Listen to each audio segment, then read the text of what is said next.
यह जो हमारी ह्यूमन सिविलाइजेशन है, यह एक पैटर्न फॉलो करती है और इन पैटर्न को फॉलो करने के लिए वो सर्टेन रीज़न देती है। इतिहास में ऐसे मुट्ठी भर ही लोग हुए जिन्होंने इन रीजंस और पैटर्न को गलत बोलकर पूरी दुनिया को हिला दिया था, और इन्हीं मुट्ठी भर लोगों ने पूरी इंसानियत की दिशा तय की। इन महान लोगों ने आम जनता के गलत बिलीव्स को तोड़ा, किसी ने साइंस के सहारे तो किसी ने फिलॉसफी के सहारे। आज इंसान अगर कॉन्शियसनेस, ब्रेवरी, साइंस जैसी चीज़ों को जानता है तो इन्हीं लोगों की देन है। अगर सोचो, इन लोगों ने जो एग्जिस्टिंग बिलीव्स हैं उन्हें तोड़ने की बजाय उन्हीं बिलीव्स, उन्हीं सूडो साइंस को तराशने की कोशिश की होती। समझना क्या बोलने की कोशिश कर रहा हूँ मैं। पहले के लोग मानते थे कि धरती फ्लैट है। अगर साइंटिस्ट इसी थ्योरी को प्रूव करने में लग जाते हैं तो आज हमारे सामने सच नहीं आया होता। पर श्वेताब गैंगवार यह कर रहे हैं अपनी किताब रूटेस्ट बुक एवर में। So what Shwetabh does in his book is कि वो इंसानों को देखते हैं और उसी को एक स्टेटमेंट के रूप में लिख देते हैं, यानी जो वो कर रहे हैं। जैसे पहले चैप्टर की हेडिंग देखो, यू आर अ प्रोडक्ट। दूसरे चैप्टर की heading, you want to be special. और ये इस किताब की पहली प्रॉब्लम है जो हम अंत में डिस्कस करेंगे। So let's start with the title of the book, that is rudest book ever. और इसकी टैगलाइन है, insanely practical ideas to free you from all bullshit. और इतिहास में लगभग हर महान फिलोसोफर, साइंटिस्ट, साइकोलॉजिस्ट का ऐसा ही कुछ मोटिव रहा है। साइंटिस्ट चाहते हैं कि लोगों को झूठ से फ्री कर दें, फिलोसोफर चाहते हैं कि लोगों को बेवकूफ़ियों से फ्री कर दें, और सबके अपने अलग अलग रास्ते हैं। साइंटिस्ट साइंस का सहारा लेता है, साइकोलॉजिस्ट साइकोलॉजी का, फिलोसोफर अपनी समझदारी और पर्सपेक्टिव का, और श्वेताब गैंगवार अपने इस आइडिया को इम्प्लीमेंट करने के लिए अपनी समझदारी और अपने डिफरेंट पर्सपेक्टिव का सहारा लेते हैं। पर उनकी समझदारी और उनका डिफरेंट पर्सपेक्टिव उन्हें इस गोल से बहुत दूर लेकर चला जाता है। मतलब समझना इसका, हर इंसान जिस तरीके से एक्ट करता है, जो भी वो डिसीज़न लेता है, उसके पीछे कुछ ना कुछ रीज़न बिल्ड करता जाता है, और उन रीज़न्स के पीछे केवल एक रीज़न छुपा हुआ रहता है। अगर तुम किसी इंसान को चेंज करना चाहते हो तो उन सारे रीज़न्स के पीछे जो एक रीज़न बैठा हुआ है उस पर हिट करना होता है। अगर तुम उस पर हिट नहीं कर पाते तो इंसान कभी चेंज नहीं होता। और जो वही एक रीज़न है, वही हमारे सारे रीज़न्स के जो सेंटर में बैठा हुआ है, वही हमारी पूरी ज़िंदगी के डिसीज़न को डिक्टेट करता है। एक एग्जांपल से समझने की कोशिश करते हैं। समझ लो तुम्हें एक करियर रिलेटेड डिसीज़न लेना होता है, तो जो एक आम इंसान होता है उसके दो मेजर सेंटर होते हैं। वो होता है, पहला होता है डर और दूसरा होता है लालच। यानी इन्हीं दोनों के मिले जुले कॉम्बिनेशन में वो एक डिसीज़न को लेता है। तो हम जो आगे एग्जांपल देखने जा रहे हैं उसे ज़रा ध्यान से सुनना। अपने आसपास के लोगों को देखो और उनकी करियर चॉइसेस को देखो। वो वही करियर चॉइसेस हैं जहां उनका डर ख़त्म होता है और लालच पूरा होता है। जैसे गवर्नमेंट जॉब की तैयारी, आईआईटी, नीट, यूपीएससी, ये सारे लोग जो तैयारी कर रहे हैं, यहाँ पे उनका डर ख़त्म हो रहा है और लालच की पूर्ति हो रही है। इन सारे एग्ज़ाम्स में पढ़ाई कॉमन हो या ना हो, पर एक लाइन ज़रूर कॉमन होती है, बेटा अगर तुम इन एग्ज़ाम को क्लियर कर लोगे तो तुम्हारी ज़िंदगी सेट हो जाएगी। ये वाली लाइन तो इन सारे एग्ज़ाम्स में कॉमन है ही। तो मैंने इतनी बकवास करी, अब आते हैं इस किताब की पहली प्रॉब्लम पर। और इस किताब की पहली प्रॉब्लम है वो है चैप्टर्स का फॉर्मेट। तो ये किताब का हर चैप्टर 4 पार्ट्स में डिवाइडेड है। पहले और दूसरे पार्ट में श्वेताब टॉक्स अबाउट तुम क्या करते हो और तुम उसे क्यों करते हो। तीसरे और चौथे पार्ट में तुम्हें क्या करना चाहिए और क्यों करना चाहिए। मतलब श्वेताब का जो मोटिव था, हाउ टू थिंक, तीसरे और चौथे पार्ट की वजह से डिफीट हो जाता है। जैसे एक चैप्टर है जिसका खुद नाम हाउ टू थिंक है, पर Shwetabh Gangwar how to think के नाम पे व्हाट टू थिंक ही बताते हैं। Let's discuss this chapter. तो श्वेताब गैंगवार ने हाउ टू थिंक को कहा है not knowing what to think, और तुम इसे क्रिटिकल थिंकिंग और लॉजिकल थिंकिंग भी कह सकते हो। और एक बात समझना, हाउ टू थिंक ना ही व्हाट टू थिंक की एब्सेंस है, ना ही ये क्रिटिकल थिंकिंग है, ना ही ये लॉजिकल थिंकिंग है। How to think different fields के लिए डिफरेंट हो सकती है। जैसे साइंटिस्ट और प्लम्बर अपने फील्ड्स में अलग तरीके से सोचेंगे, पर हम यहाँ पे बात कर रहे हैं ज़िंदगी के बारे में, लाइफ के बारे में। पर श्वेताब इस बुक में क्लियर नहीं करते कि थिंकिंग अबाउट व्हाट।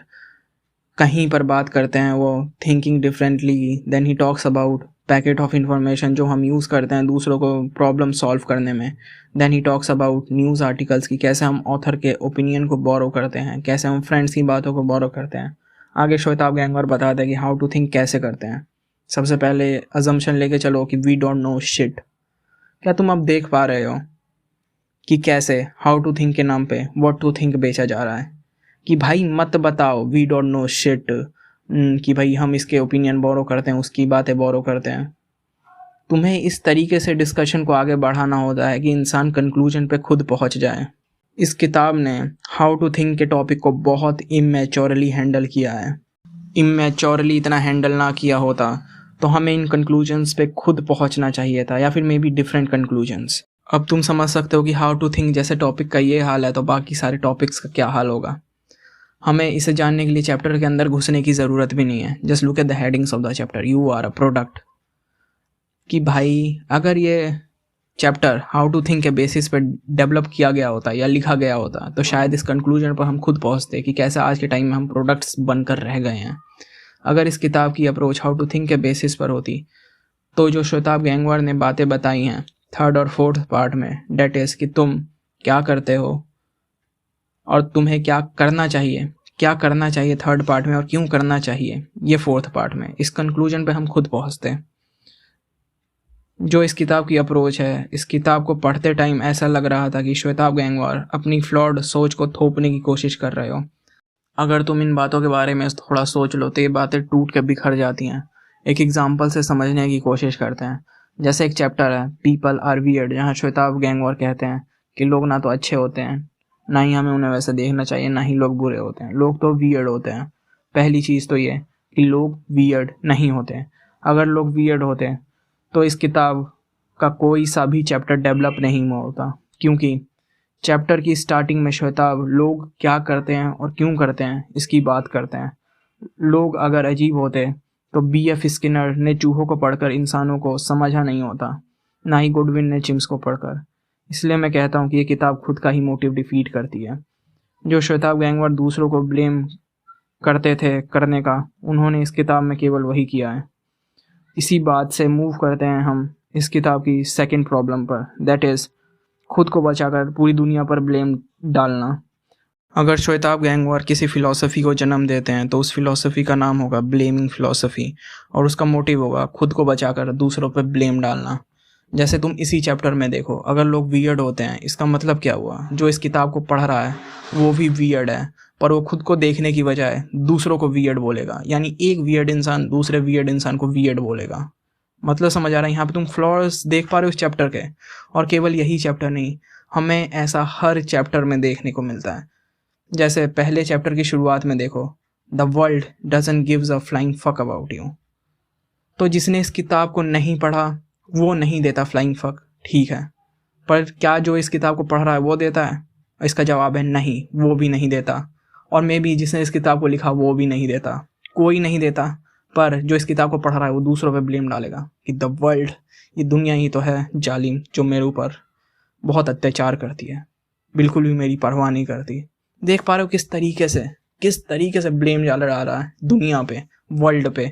और भाई इस वर्ल्ड से तो भाई श्वेताब को प्यार है, बार बार हर सेंटेंसेस में ये देखने को मिलता है।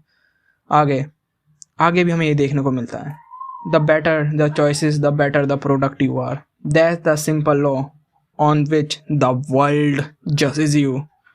और ऐसे एग्जाम्पल हमें आगे और देखने को मिलते हैं। The problem with the way world things, we live in a world याद रखना, world that celebrates knowledge not intelligence. भाई ये बार बार वर्ल्ड, एक आर्बिटरी एब्स्ट्रैक्ट वर्ल्ड क्या है, मतलब समझ आ रहा है, पूरी दुनिया पे ब्लेम करो। पहले चैप्टर में हमें ये देखने को मिलता है कि पेरेंट्स को ब्लेम करो, जो हम थोड़ी देर के बाद अभी डिस्कस करते हैं।